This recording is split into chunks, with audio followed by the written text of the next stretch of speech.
দেখ, একটা ভিক্ষুক। চল চল বিটলু, ওর টাকাগুলো হাতিয়ে নি। হ্যাঁ হ্যাঁ, চল চল, ওর থালায় তো দেখছি ভালোই টাকা আছে। সাহায্য করুন, আমাকে 2 টাকা দিয়ে সাহায্য করুন। আমাকে 2 টাকা দিলে 200 টাকা পাবেন। যে যা পারেন তা দিয়ে সাহায্য করুন। শুনেছিস বাবলা, ভিক্ষুকটা কি বললো? আরে হ্যাঁ রে হ্যাঁ, সবই শুনেছি। চল মজা নেওয়া যাক, তবে তার আগে আমাকে 2 টাকা ধার দে। এই সবের মধ্যে আবার টাকা ধার চাচ্ছিস কেন? আরে এত কথা না বলে দে তো, তোকে একটু পরে 10 টাকা দিচ্ছি। তুই দেখছি আমাকেও বোকা বানাচ্ছিস বাবলা। আরে ভাই দে না, টাকাটা দিয়ে দিচ্ছি তো। বিটলু তার পকেট থেকে 2 টাকা বের করে বাবলার হাতে দেয়। বাবলা টাকাটা নিয়ে ভিখারির থালায় দান করে। এই নিন ভিখু আঙ্কেল, 2 টাকা নিন। বেঁচে থাকো বাবা, বেঁচে থাকো।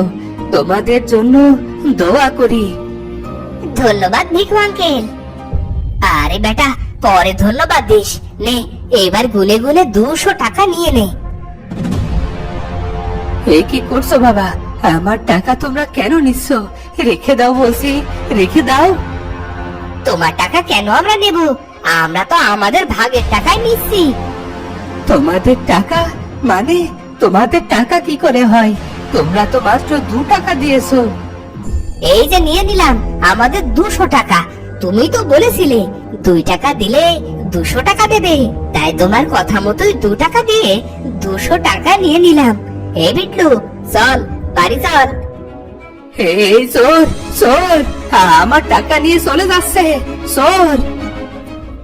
ভিখারির কথা শুনে কয়েকটা লোক বাবলাকে ধরে নিয়ে আসে। এই বেটা, ভিখারির টাকা চুরি করেছিস কেন? দে, ওর টাকা ফেরত দে। কি বলছেন কাকু? আমি কেন ওর টাকা চুরি করব? সে আমাকে বলেছে 2 টাকা দিলে 200 টাকা পাবো। কি ভিখু কাকু, এ কথা বলেননি আপনি? আপনি কি সত্যি এই কথা বলেছেন? হ্যাঁ বাবা, বলেছি। তবে দেখেছেন কাকু, সে হ্যাঁ বলেছে, তাই আমি তার কথা মতো 2 টাকা দিয়ে 200 টাকা নিয়েছি। বলুন, এটা কি চুরি হলো? না তো, তুই তো ঠিক কথাই বলেছিস। এই বেটা ভিখারি, তুই মানুষকে যদি কখনো মিথ্যে অপবাদ দিস, তোকে এই গ্রাম ছাড়া করে দেব। এরপরে সবাই চলে যায়। ভিখারি তার কষ্টে 200 টাকা হারিয়ে কাঁদতে থাকে। কি হয়েছে ভিখারি আঙ্কেল, আপনি গাছের নিচে বসে কান্না করছেন কেন? আর বলো না, সব জায়গায় আমার দুঃখ। খোদা আমার কপালে এই বুঝে লিখে রেখেছে। আল্লাহ যা করে আমাদের সবার মঙ্গলের জন্যই করে। হয়তো সামনে আপনার জন্য আরো ভালো কিছু অপেক্ষা করছে। ভালোর জন্য? আমার ভালোর জন্য কিছুই নেই গো মা। আজ 2টো ছেলে আমার ভিক্ষে করা 200 টাকা ছিনিয়ে নিয়ে গেছে। তুমি জানো না কত কষ্টে আমি ওই টাকা পেয়েছিলাম। এখন আমি কি খাবো, কি খেয়ে বেঁচে থাকবো? ও, তাহলে এই কথা। আচ্ছা, আপনি আমাদের বাড়ি চলুন। আমার মা আজ মুরগির ঝোল রান্না করেছে। ভিখারিকে নিয়ে সেতু তার বাসায় যায়। সেতু তার মাকে ভিখারির কথা খুলে বলে। ও, তাহলে এই কথা। আচ্ছা সেতু, তুই তাকে দিয়ে বস, আমি খাবার নিয়ে আসছি। সেতুর মা ভিখারিকে খাবার খেতে দেয়। ভিখারি পেট পুড়ে খেয়ে নেয়। আজ তাহলে আসি মা। হ্যাঁ আঙ্কেল, আবার আসবেন কিন্তু। হ্যাঁ ভাই, যখন আপনার খিদে পাবে তখনই চলে আসবেন। ভিখারি চলে যায়।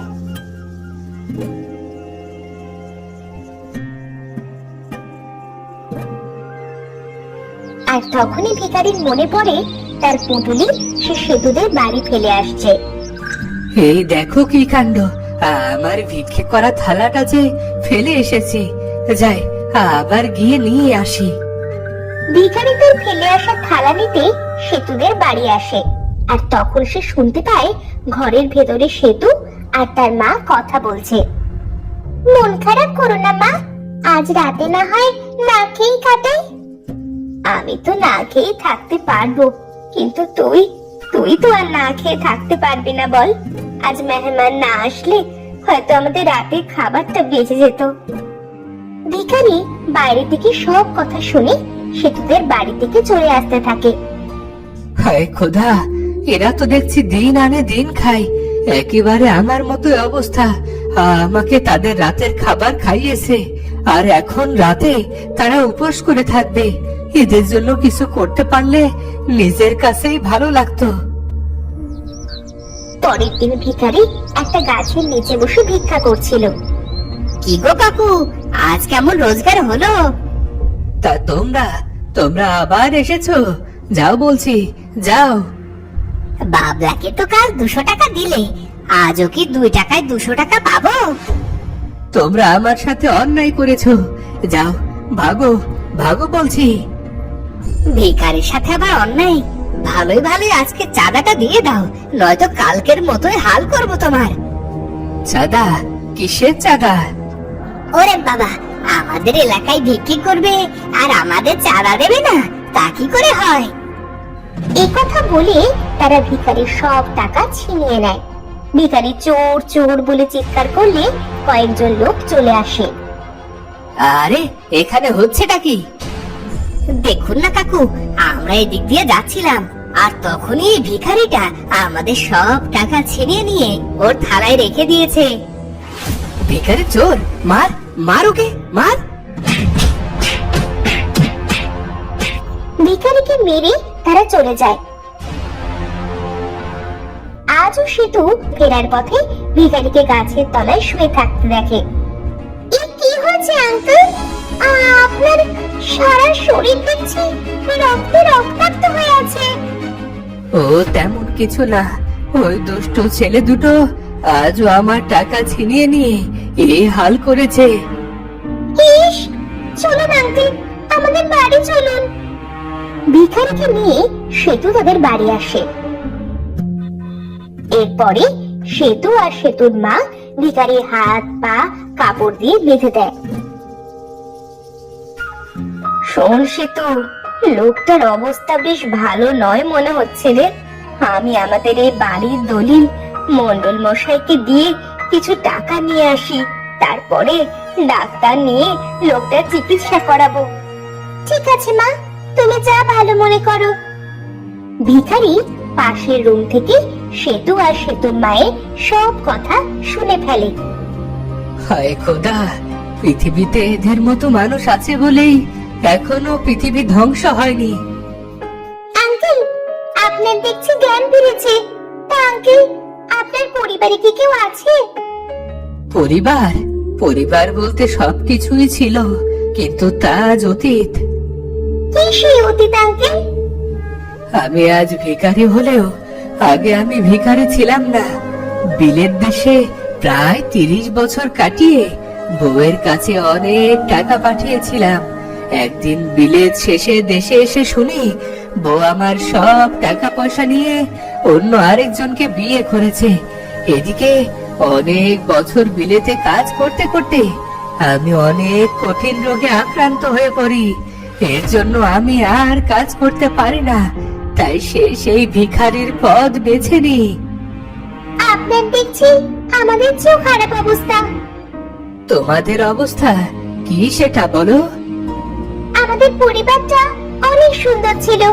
আমি যখন ছোট ছিলাম তখন আমার বাবা বিলেতে কাজ করতে চলে যায়। সেই যে গেছে আর আসেনি।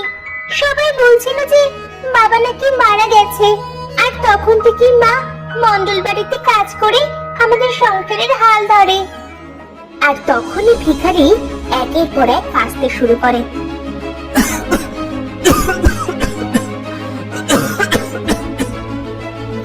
কি হলো, আপনি কাশছেন কেন?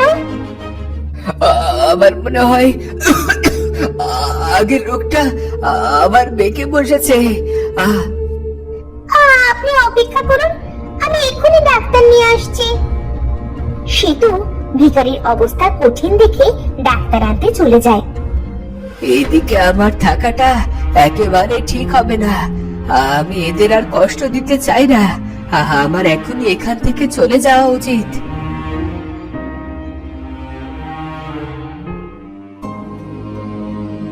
ভিখারি অসুস্থ শরীর নিয়ে সেতুদের বাড়ি থেকে বেরিয়ে জঙ্গলের দিকে যেতে থাকে। যেতে যেতে সে একসময় নদীর ধারে চলে আসে। না, আমি আর পারছি না। আমি আমি আর বাঁচতে চাই না এভাবে। এর সমাপ্তি আমাকে এখনই করতে হবে।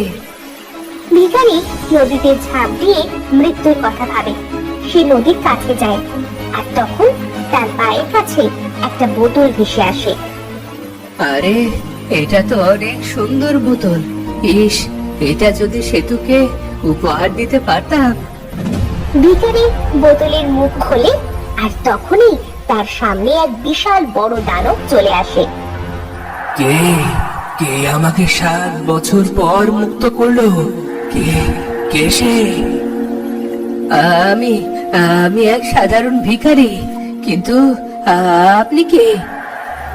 আমি এক অভাগা জিন, যে নিজের একটা ভুলের কারণে এই পৃথিবীতে বন্দী হয়েছিলাম। কিন্তু তুমি আমাকে মুক্ত করলে। বলো বলো, তোমার কি চাই? আমি তোমার 3টি ইচ্ছে পূরণ করব। শেষ জীবনে নিজের জন্য কিছুরই প্রয়োজন নেই, কিন্তু সেতু ওর জন্য চাইতে পারলে মরেও শান্তি পাবো।